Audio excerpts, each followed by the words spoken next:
Welcome to True Life Lessons. Today we explore a deeply moving story about the profound difference between being loved and being used. In a quiet, picturesque village lived Mara, a gentle woman known by everyone for her incredibly kind and endlessly generous, selfless heart. Whenever someone needed help, Mara was always the very first person to arrive, offering her warm smile and extending a helping hand. She spent her mornings fixing broken roofs for her neighbors, believing that serving others was her ultimate purpose in this beautiful life. During sunny afternoons, she lovingly cared for young children, making sure they felt safe, happy, and entirely protected under her watchful eyes. In the evenings, she brought freshly baked bread to lonely elders, bringing them comfort and joy during their quiet, solitary twilight hours. Mara firmly believed that giving without expecting anything in return would naturally bring her soul lasting peace and deep, meaningful emotional fulfillment. However, the reality of her relationships was far more complicated, slowly revealing a hidden truth she had completely ignored for many years. Her husband, Edric, was a man whose affection heavily depended on his own personal success and current emotional state at the time. When he had a stable job and things went well, he showered her with smiles, warm hugs, and seemingly genuine loving attention. But whenever financial difficulties arose, Edric quickly became distant, cold, and entirely dismissive of all the hard work Mara did for him. He treated her endless care as an absolute given, never stopping to appreciate the silent sacrifices she made daily for their marriage. Mara often found herself sitting alone in the dark, wondering why her unconditional love was met with such harsh and sudden indifference. She convinced herself that if she just tried harder and gave more, he would eventually realize her true worth and love her. This toxic cycle of giving and emotional starvation slowly drained her spirit, leaving her feeling completely empty, exhausted, and profoundly unappreciated inside. Then there was her best friend Cella, who always appeared at Mara's front door whenever she felt overwhelmed by her own life. Cella would sit for hours, pouring out her daily frustrations, endless complaints, and dramatic stories while drinking the tea Mara patiently brewed. Mara listened intently, offering gentle advice and a comforting shoulder, absorbing all of Cella's negative energy without ever uttering a single complaint. Yet whenever Mara tried to share her own struggles or feelings, Cella would quickly change the subject back to her own problems. It became painfully obvious that Cella viewed Mara not as an equal friend, but purely as a convenient, free emotional dumping ground. Despite feeling unheard, Mara continued to play the supportive role, terrified that setting boundaries would instantly make her lose her closest friend. She mistook Cella's constant dependence for genuine affection, failing to recognize the severely unbalanced nature of their incredibly one-sided, draining friendship dynamic. Every time Cella left, Mara felt a heavy weight on her chest, a silent reminder of her own unmet, deeply hidden needs. Another person heavily relying on Mara was Doran, a young man struggling to find his path in this complex, highly demanding world. Mara had generously taken him under her wing, providing him with warm meals, financial assistance, and endless words of profound, uplifting encouragement. Doran frequently called her his beloved second mother, a title that filled Mara's lonely heart with immense pride and overwhelming joyful warmth. He would often borrow money to start new projects, promising to repay her kindness once he finally achieved the success he desired. But those promises were quickly forgotten, and Doran continued to take from her without ever considering the heavy financial burden she carried. Mara justified his actions, believing that supporting his fragile dreams was a noble sacrifice that demonstrated her immense capacity for unconditional love. She was completely blind to the fact that Doran was simply using her generosity to avoid taking real responsibility for his life.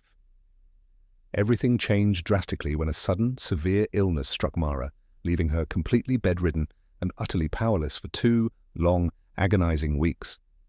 Her vibrant energy vanished, replaced by a deep, overwhelming exhaustion that confined her to the quiet solitude of her dimly lit bedroom.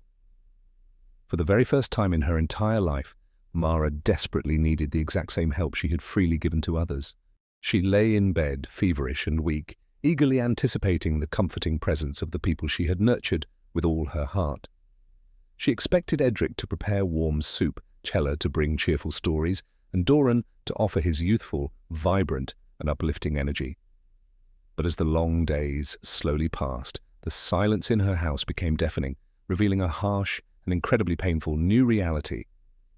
The people who had eagerly consumed her boundless generosity were nowhere to be found when she finally had absolutely nothing to offer.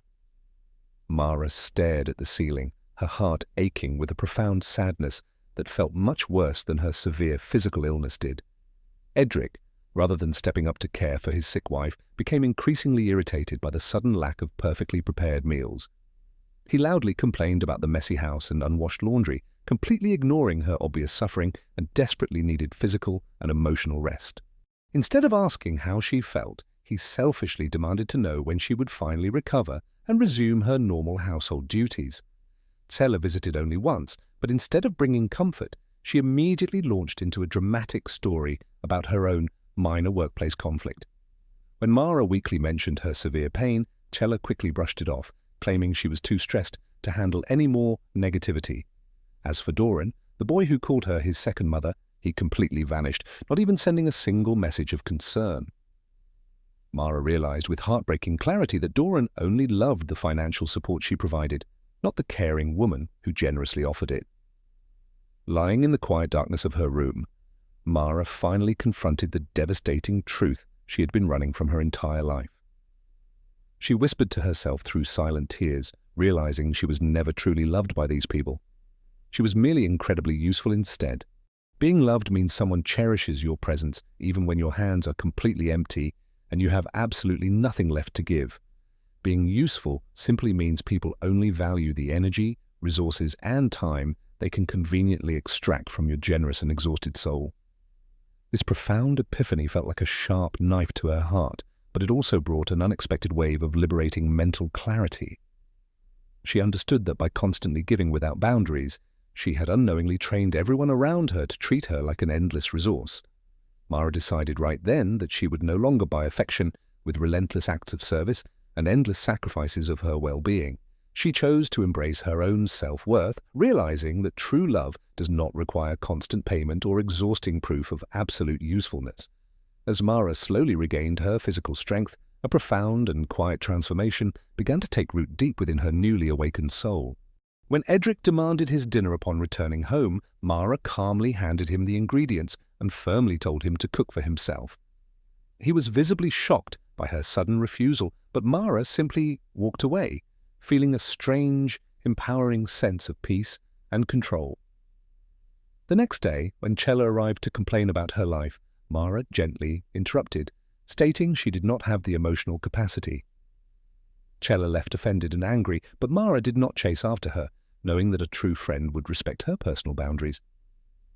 When Doran finally returned asking for yet another loan, Mara looked him in the eyes and firmly, confidently said no without apologizing. She watched him walk away disappointed, fully realizing that his affection was entirely conditional and bound to her endless financial support alone. Setting these strict boundaries felt incredibly uncomfortable at first, like wearing a completely new pair of shoes that pinch your tired feet. But as the heavy burden of pleasing everyone vanished, Mara discovered a beautiful, vibrant version of herself she had long forgotten completely. She began painting again, spending long, peaceful afternoons expressing her inner thoughts on canvas instead of fixing other people's broken, messy lives. She still helped her neighbors, but now she did it from genuine joy, not from a desperate, crippling fear of sudden rejection. By giving only when her own cup was full, she attracted a completely different kind of energy into her newly peaceful life. She met Ilara, a wise woman who loved Mara's paintings and simply enjoyed sitting in comfortable silence with her during quiet afternoons. Ilara never asked for favors, money, or exhausting emotional support. She simply valued Mara for the wonderful creative person she truly was.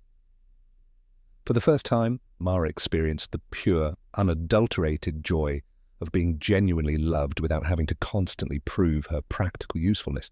Mara's incredible journey teaches us a vital lesson. Your worth is never determined by how much you can constantly do for others.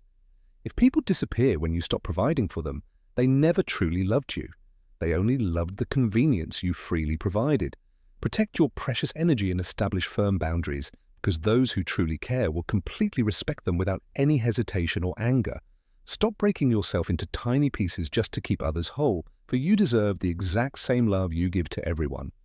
When you finally learn to love yourself first, you naturally attract people who appreciate your genuine presence, not just your endless utility.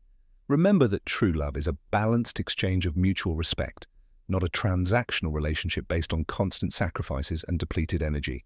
Thank you for watching True Life Lessons. Always remember your true worth. Goodbye, take care, and we will see you next time.